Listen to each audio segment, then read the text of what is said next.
Di siang hari ini, pemirsa, kami hadirkan liputan khusus berkenan dengan TBC, menjadi penyakit menular mematikan pertama di dunia. Setidaknya, satu kasus aktif TBC menularkan 3-4 orang per tahun. Selain obat, salah satu yang berperan aktif dalam menekan angka TBC adalah para kader yang tersebar di seluruh daerah. Berikut adalah segmen telusur kasus bertarung dalam diam para pejuang TBC oleh Reda Pulpi.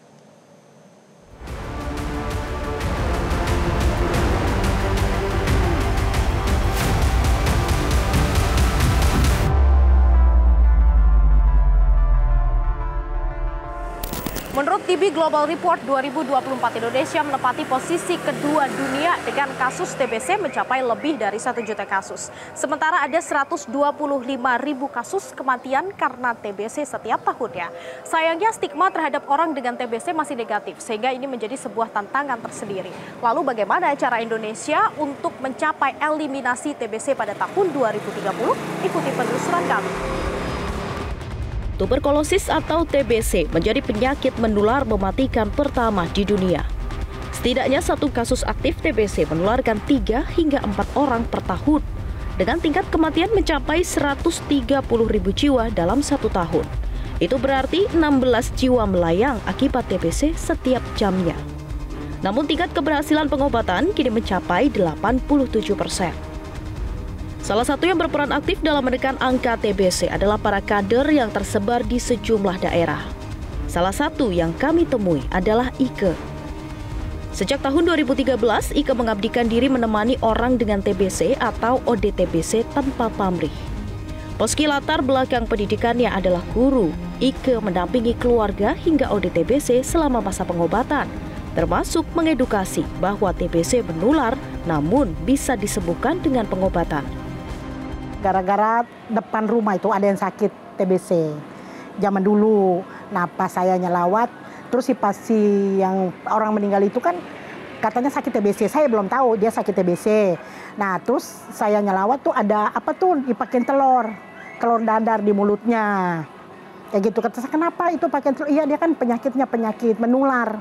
Waktu itu dikasih telur tuh kenapa, Bu? Nggak tahu, saya juga nggak tahu. Katanya harus begitu. Oh, kepercayaannya kepercayaan gitu mereka zaman dulu itu. Padahal mereka udah tahu itu penyakit menular, tapi masih pakai itu. Nah di situ saya kok berarti penyakit TBC ini bisa sampai segawat itu, mereka sampai takut kan pakai telur begitu kan. Namun menurut Ike, stigma negatif terhadap ODTBC kini justru muncul dari mereka sendiri. Stigma tantangan besar, stigma ada, tapi kita tetap terus jelaskan kepada keluarga pasien dan kepada pasien dengan stigma itu. Jadi lama-lama mereka, tapi memang stigma kan kadang-kadang sebenarnya stigma itu dari pasien sendiri yang mengeluarkan stigma itu yang saat-saat ini loh. Padahal warga itu kebanyakan udah tahu selama saya datengin.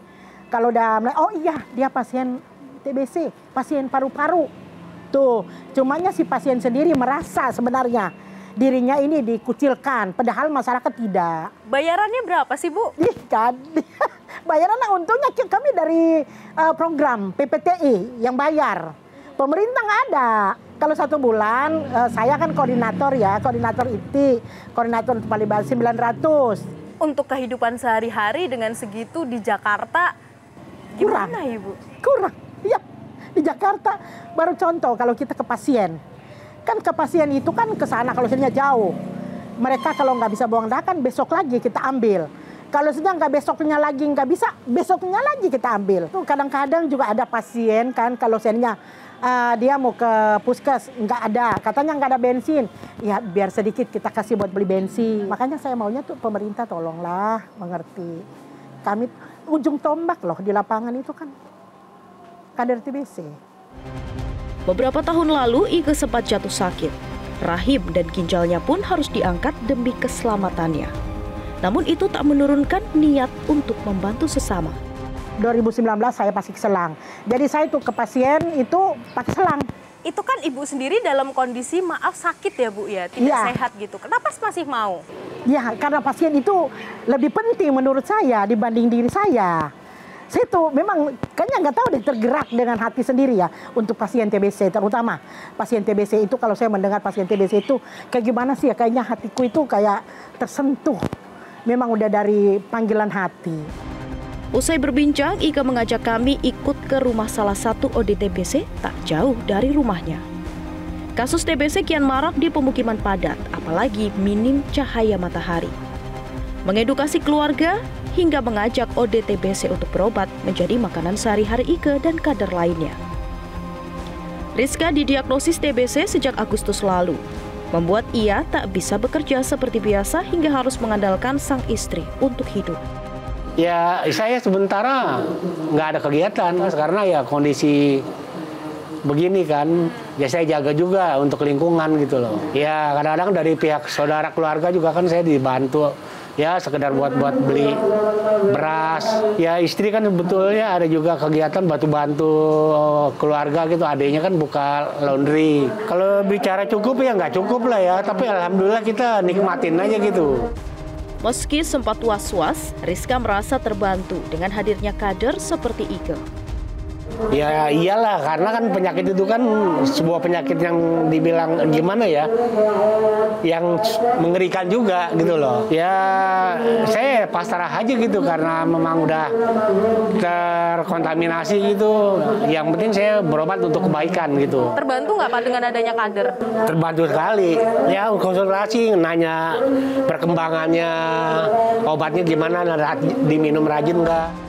Usai mengunjungi Rizka, Ika mengajak kami ke Puskesmas Pembantu Warakas. Setiap tahun, Puskesmas sebagai fasilitas kesehatan yang paling dekat dengan masyarakat mengadakan ACF atau Active Case Finding TB.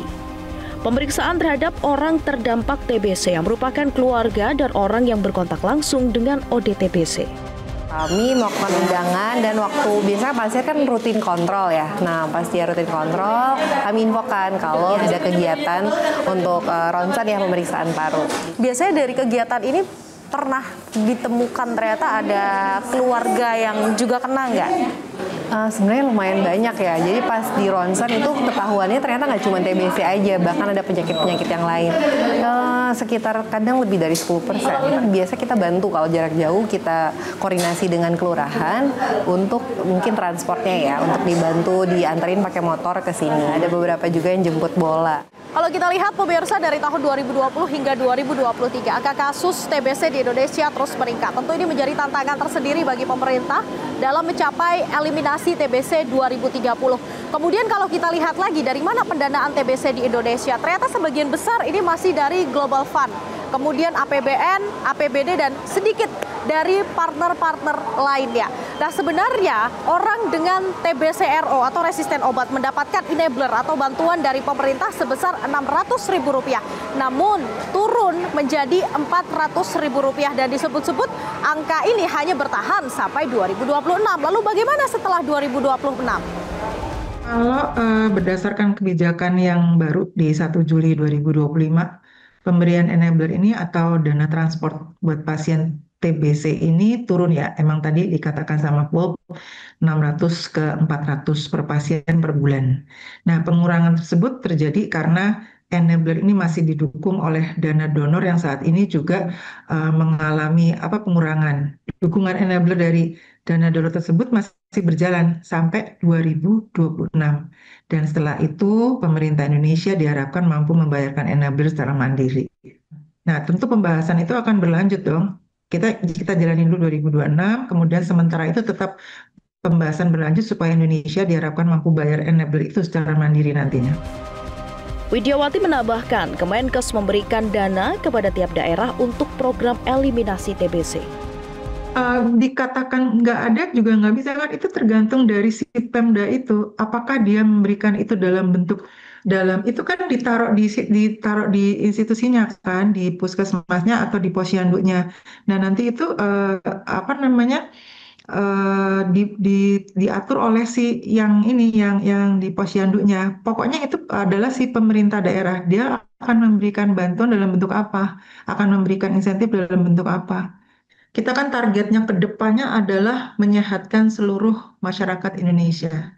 Tentunya ada tahapnya, tentunya ada strategi yang kita tempuh, tentunya ada perjalanan yang kita tempuh. Tetapi mau realistis atau tidak, ya kita harus terus bekerja. Intinya kita punya data, kita mau capai target itu supaya semua selesai dan kita kejar itu. Gitu supaya apa? Supaya ya itu kita ingin masyarakat Indonesia tentunya menjadi masyarakat yang sehat. Kita harus terus bekerja dan menyelesaikan target-target tersebut. Bukan hanya masalah medis, namun TBC juga memiliki masalah sosial seperti stigma negatif yang perlu dilawan. TBC memang menular, namun bisa dicegah dan diobati. TBC termasuk kasus mematikan di Indonesia, namun sayangnya masih kurang perhatian dari pemerintah, termasuk bagaimana pendanaan terkait penanganan TBC. Padahal Indonesia termasuk dalam peringkat kedua dunia dengan kasus TBC terbanyak di dunia, dengan tujuan eliminasi TBC 2030. Bagaimana kalau menurut Anda? Dari Jakarta, Tim Liputan Metro TV. Jelajahi cara baru mendapatkan informasi. Download Metro TV Extend sekarang.